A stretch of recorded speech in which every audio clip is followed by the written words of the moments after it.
A long time. Feels like it. I've been filming as often. I've been kind of busy with other stuff, but give you some updates. So yesterday, really quick, was right here on the Radrover, and I went over this bump right here. I thought there was more dirt, and instead hit the that one part which is kind of asphalt at about 15 miles an hour, because I thought, hey, this would be fun. Because those fat tires make you feel a little invincible, I'll be honest. And I had taken the tire, the battery, and I'd fully recharged. So I had full power, and it's you get way more torque when you've got the full power on the Rad, as with any e-bike. Even this e-bike is the same way. So I go full speed, 50 miles an hour. Immediately I hit it, and it wasn't that soft sensation like I was expecting. Instead, it was a very abrupt, like almost like I hit a small wall. Not a smart thing to do, and ended up getting a flat tire. So I was able, it wasn't super flat, and I'm going to show you where.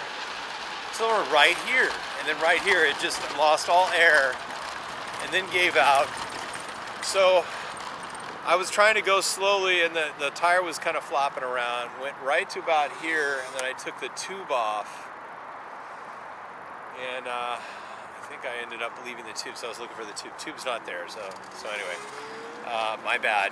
There wasn't a trash can nearby. But I end up there from that point, bugs. From that point, I took the tire off. And I'm 6 miles from that point. I'm about 6 miles from home. So from there I end up saying, well, I could either, my options were call my wife or walk home or see if I could actually still keep moving. I know a lot of people are going to be cringing right about now. So with the Rad, you've got the 4-inch wide tire. The rim is what, probably 3.5-inch wide. I don't think it's a full 4-inch wide. So I'm like, hey, I wonder if I can still roll. Well, sure enough, I could still roll. Now the control was a little wonky, you know, but I was able to sustain probably about a good 10 miles an hour average on the way home. It was loud as hell because it's metal on asphalt, but it worked. And in a pinch, and again, I know there's like a million people are gonna get, well, not that many watch, so a lot of you, many of you.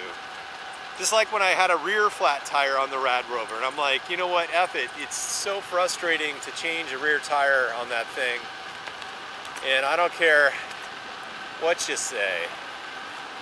Not a good time. So the rear tire, I did the same thing. I stood up, I did this kind of move like this. I don't know what everybody's doing here. I kind of feel like I'm throwing the mojo off.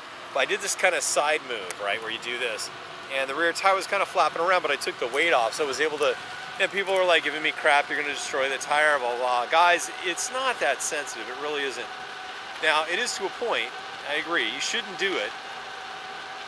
And don't do it, but if you're lazy, and you're like, well, it's older. At that time, it was older tires. This was newer tires, so I didn't want to screw it up. So I did take the front tire off completely. I hung it on the wheel. This just happened yesterday. And I was just rolling on rims.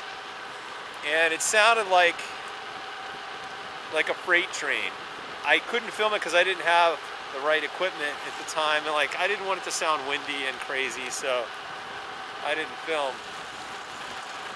But yeah, that happened, and I was just steel on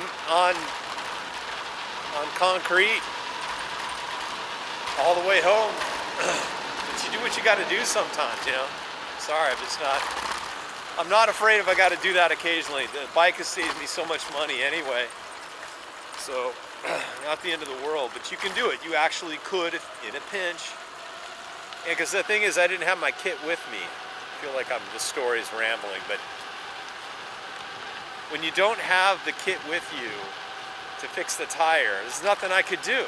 So I'm just like, screw it. I'm gonna go for it. So there you have it.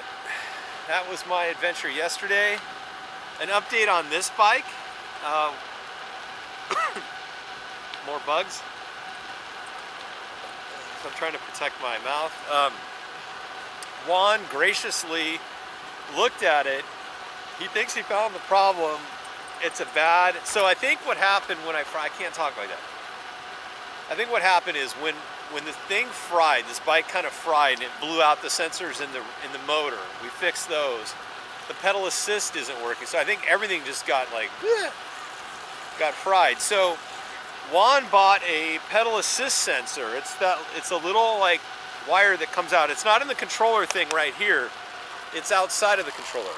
So he thinks he found it. Oh, hey there.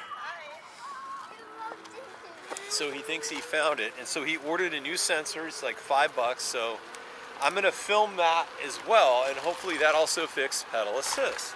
And again, these are things that you guys can just fix on your own if you end up in that situation.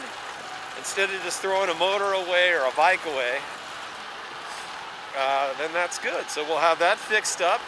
I relocated the batteries, you can see here. That's helped a lot with the balance of the steering. The only other thing that I'm going to do next is on the wheels. I'm going to put I've got another bike. I think I explained that on my last video. I'm going to put the other wheels on. Don't want to repeat myself.